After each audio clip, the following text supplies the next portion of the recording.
क्या बातें हो रही है हमारी देवरानी से? मुझे ऐसा लग रहा है कि ज्योति मुझसे कुछ कहना चाहती है, और न जाने ऐसे महसूस हो रहा है कि ये कहीं आसपास ही है। बस आवाज देने की देर है और बस ये सामने आके खड़े हो जाए। अगर सच्चे मन से चाहो तो भगवान भी मिल जाता है देवर जी, और मुझे पूरा भरोसा है कि एक न एक दिन आपकी मुलाकात ज्योति से जरूर होगी।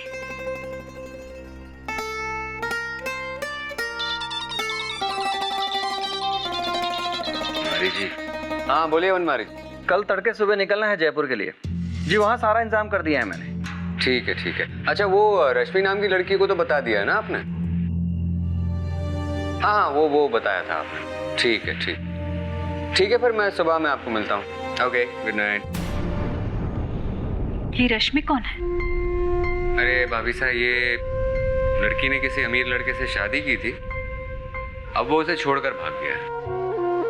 उसका लेटर आया था मेरे पास, मैंने पढ़ा तो एक अजीब सी फीलिंग हुई। ऐसा लगा जैसे कुछ अपनापन है उसमें। भाभी साहब, आप मेरा एक काम करेंगे क्या? कल सुबह मैं जल्दी जा रहा हूँ, आप मेरा बैग पैक कर देंगे प्लीज। और हाँ, मैं क्या पहनूं कल? क्या बात है, कपड़ों के बारे में आप कभी इतना नहीं सोचते। कल कुछ खास है क्या? हाँ, मैं इतना क्यों सोच रहा हूँ कपड़ों को लेकर। अब रोजाना जो पहनता हूँ वही पहन लूंगा। कबीर, क्या हो गया? देवर जी, कहीं ऐसा तो नहीं कि कल आपकी मुलाकात इस तस्वीर वाली से होने वाली है?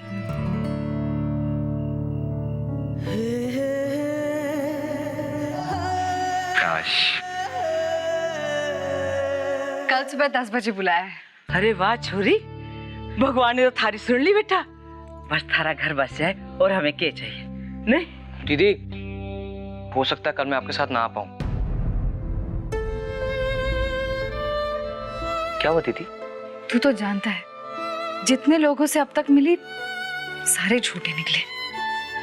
कहने के लिए समाज सेवी बनते हैं, लेकिन काम अपने मतलब का करते हैं। अगर ये भी नहीं दीदी, ये ऐसे नहीं होंगे। तो इतने विश्वास के साथ कैसे कह सकता है? मैं इतने विश्वास के साथ इसलिए कह रहा हूँ क्योंकि अब तक आप हर एक के पास मदद के लिए गई हैं, लेकिन इस बार तो मदद आपके पास खुद आई है। और वैसे भी आप ही तो कहती है ना, अगर कुछ समझ में ना आ रहा हो तो अपनी मन की आवाज सुनो। तो चलिए आप भी अपनी झट से आंखें बंद कर लें और अपनी मन की आवाज सुने। बी पॉजिटिव दीदी, बी पॉजिटिव।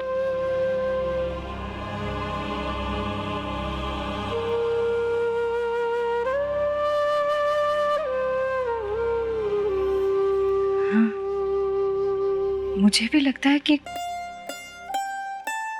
कोई अपना सा है। लगता है 36 घंटों के अंदर हमें अपनी मंजिल मिल जाएगी।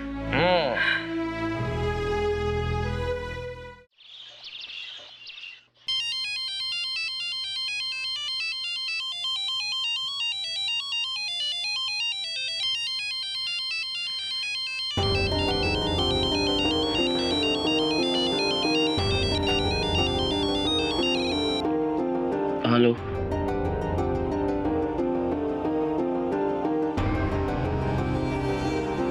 एक मिनट रुक।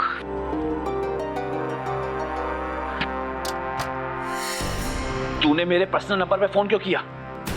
रैक्स,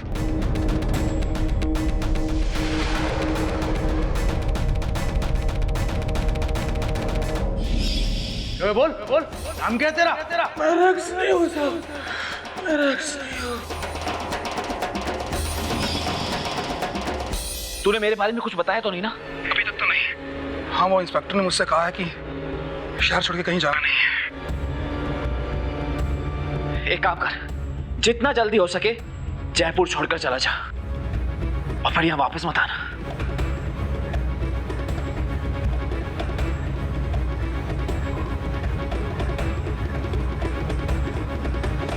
फोन भी बंद कर दिया, पर इस आफत ने हार नहीं मानी, हाथ धोकर पीछे पड़ गई है। कुछ करना पड़ेगा इसका। कबीर भाई मुझे इस आफत से बचा सकते हैं।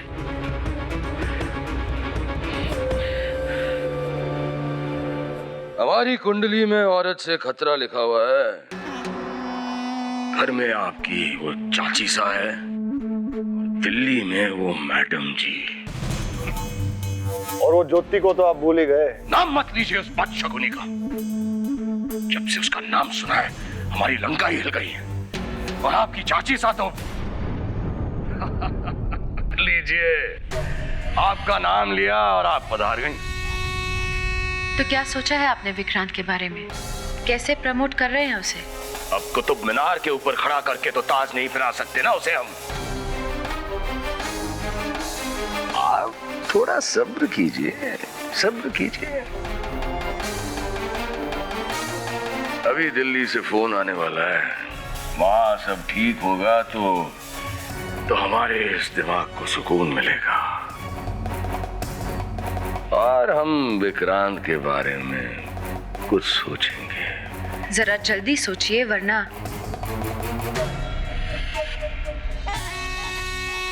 हम सोचने लगेंगे।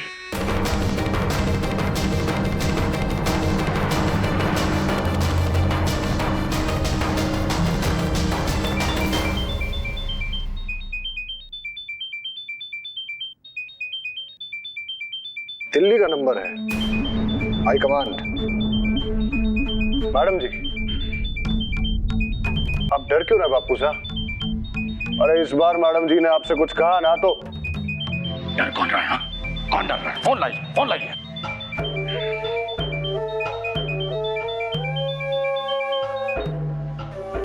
हेलो, हाँ खमागणी मैडम जी। बोलिए बोलिए।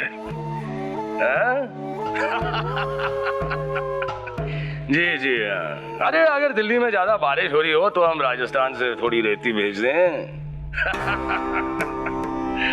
अरे आपसे कुछ नहीं होने वाला मैडम जी, आप अपना घरेलू जीवन संभालिए। ये कुर्सी संभालने के लिए हम मर्द है ना। अरे मैडम जी, आप बोलेंगी और हम नहीं सुनेंगे, ऐसे थोड़ी ना होगा। तो बाथरूम तक मेरे साथ चलोगे? सॉरी मैडम जी, कहिए। बिल्कुल बिल्कुल। अरे मैडम जी, आपके लिए क्यों नहीं टाइम निकालेंगे हम। खमागणी मैडम जी, वो माफ कीजिए, हम जरा बाथरूम में थे इसलिए फोन उठाने में देरी हो गई। जी जी जी, हुक्म कीजिए। जी जी, बहुत सेवा कर रहे हैं हम जनता में। जी बस आप ही का इंस्पिरेशन है मैडम जी। जी मैडम जी, आप अगर फोन पर नहीं होते तो आपके पाँव धोकर पी जाते हम। पाँव मैडम, आप देख नहीं सकती, लेकिन हम इस वक्त भी आप ही के चरणों में हैं। हाँ, चरण स्पर्श। जी मैडम, होगा। जी मैडम जी, सरकार ने राजवाड़ा भी छीन लिया हमसे। अब टिकट नहीं मिलेगा तो कहाँ जाएंगे हम। जी जी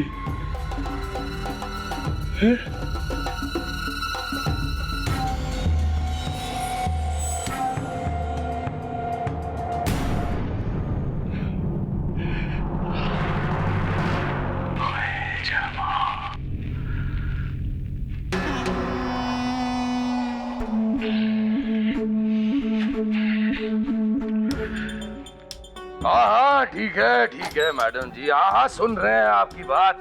अरे पुरखों की छोड़ी हुई रियासत है हमारे पास। आपके टिकट के हम मोहताज नहीं है मैडम। अरे नहीं मैडम जी, प्लीज आप ये हाथ मत जोड़िए। अच्छा ठीक है, अब इतनी विनती कर रहे हैं तो लड़ लेंगे हम चुनाव। अच्छा हम थोड़े बिजी हैं, रखते हैं। खमागणी। बापू साहब, आज तो अपने मैडम जी की हवा टाइट कर दी। टिकट कंफर्म हो गया? कैसे मना करते हम बेटा। हाथ पांव जोड़ रही थी वो। बापू साहब मुबारक हो, मजा आ गया। अब एक औरत तो संभल गई और चाची सा को आप।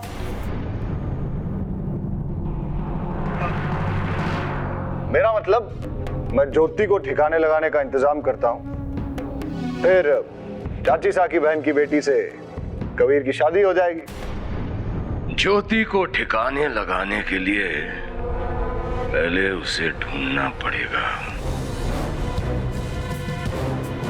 और तुम्हारे आदमी अभी तक पता भी नहीं लगा पाए कि वो है कहां।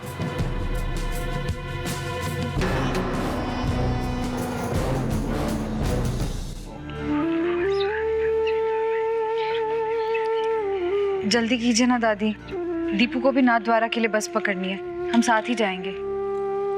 आप तो ऐसे भेज रही है जैसे मैं कोई युद्ध पर जा रही हूँ। अरे छोरी, इस बच्ची के लिए तो इंसाफ की लड़ाई लड़ने जा रही है, ये युद्ध से कम है क्या बेटा? थारे को एक बात कहनी थी बेटा, जो कृष्ण भगवान ने महाभारत के धर्म युद्ध में कही थी कि सामने कोई भी आ जाए, भावनाओं में बह के हथियार नहीं डालने हैं, क्योंकि ये लड़ाई कर्म युद्ध है। और बेटा जीत तो उसी के हुए है जो अपने मन से हार ना माने। याद रखना बेटा। पूरे घर को कागज की फैक्ट्री बना दिया है। दादी, दीदी को बोलो इसकी बातें ना सुने, अच्छे काम के लिए जा रही, मूड खराब हो जाएगा इसका। सारे घर में कागज, सफाई कौन करेगा?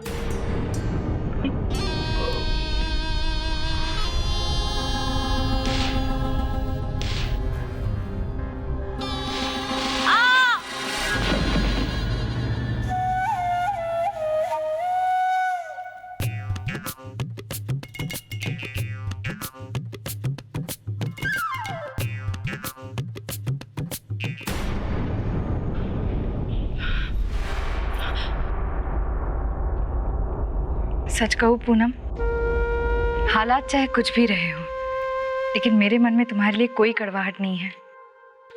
छोटी हो ना, इसलिए लोगों की मजबूरियां नहीं देखी, इसलिए समझ नहीं पाती, लेकिन वक्त के साथ सब ठीक हो जाएगा।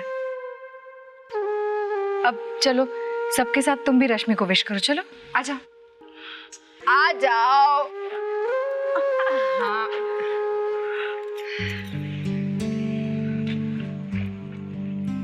चलो चलो विश कर दो, पता नहीं किसकी दुआ काम आ जाएगी।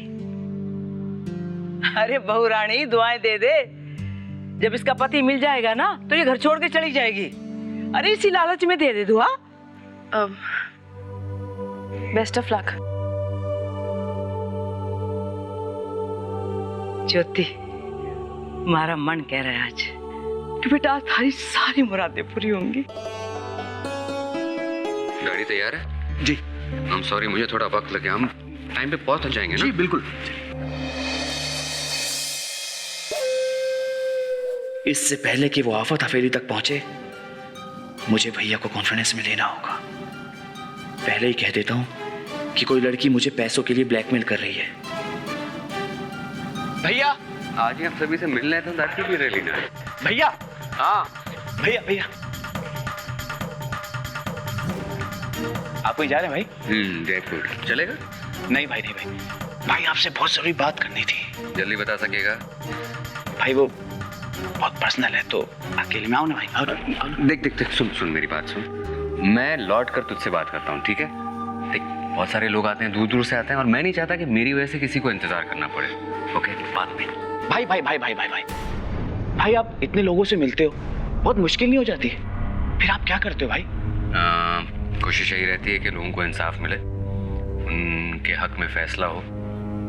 अब आज ही की बात देख लेना, एक लड़की है, बहुत नाइंसाफी हुई इसके साथ। तेरी वजह से लेट हो जाऊंगा, समझा? बाद में मिलता हूँ, चलिए आप।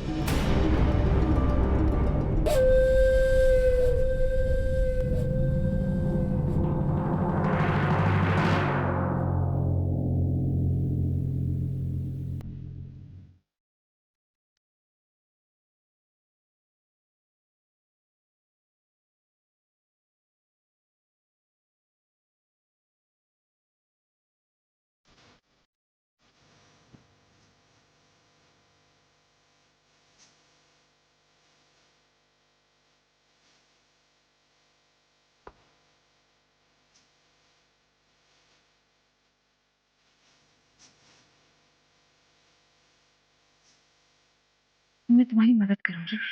नहीं होगा।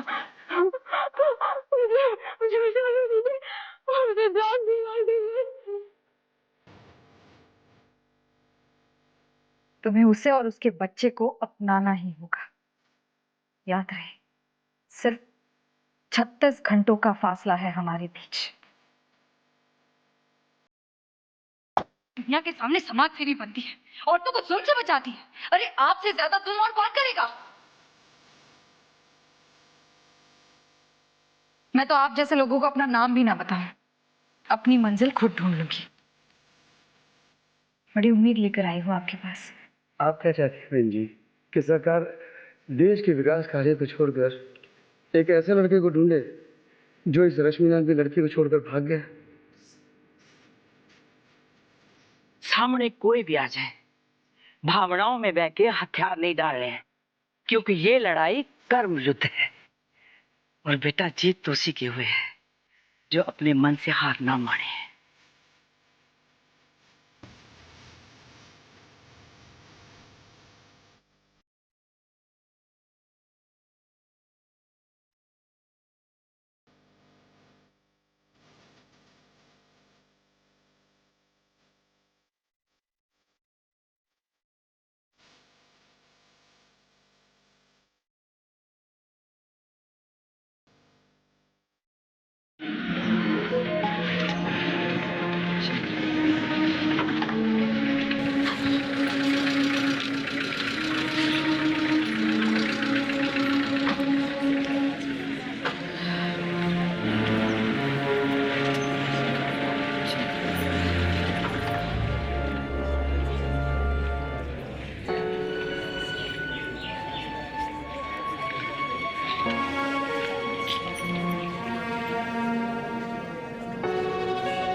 सुना है यहाँ से कोई निराश होके नहीं जाता। हाँ, पार्वती कह रही थी कि पास के गांव में तो 3 ही दिन में पानी आ गया था। हाँ, गरीबों की बहुत सुनते हैं कुंवर साहब।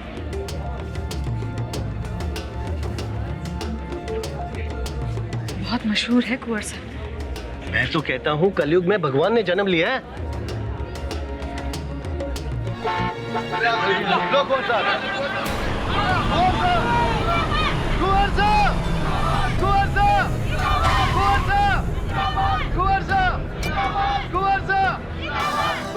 इतने बड़े परिवार से है, लेकिन इनके चेहरे पर घमंड का छींटा भी नहीं। पता है, इनके पिता मेयर है।